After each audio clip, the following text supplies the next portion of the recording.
Эрхэм танд голомт капитал аппликейшнийг ашиглан дансныг зааврыг танилцуулж байна. Та гар утсандаа голомт капитал аппликейшнийг татаж суулгана. Аппликейшны доод хэсэгт байрлах бүртгэл үүсгэх зэсээр дарж өөрийн регистрийн дугаар, имэйл хаягийг бүртгүүлэн нууц үгийг үүсгэнэ. Дансных гэрээтэй танилцаж баталгаажуулна. Бүртгэлдээ имэйл хаягт ирсэн баталгаажуулах холбоос дээр даран онлайн арилжааны системд холбогдно. Улмаар данс нийлэхэд шаардлагатай үлдсэн мэдээллүүдийг бөглөөж, дансны хураамж төлөх алхмыг хийснээр таны данс нэгдэж, IPO буюу анхдагч болон хоёр дахь зах зээлийн арилжаанд оролцох боломжтой.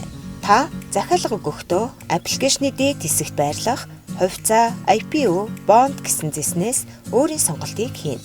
Хэрэв та IPO буюу анхдагч зах зээлийн арилжаанд оролцох гэж байгаа бол тус хэсгийг сонгон шинээр зарлагдсан IPO-гийн талаарх мэдээлэл болон нэгж хувьцааны үнэлгээтэй танилцаж өөрийн оролцох дүнгээр дансаа цэнэглэн захиалга өгнө. Эрхэм танд голомт капитал аппликейшнаар данс нээж захиалга өгөх зааврыг хүргэлээ. Таны хөрөнгө оруулалтын шийдвэр мэргэн байг. Танд амжилт хүсье.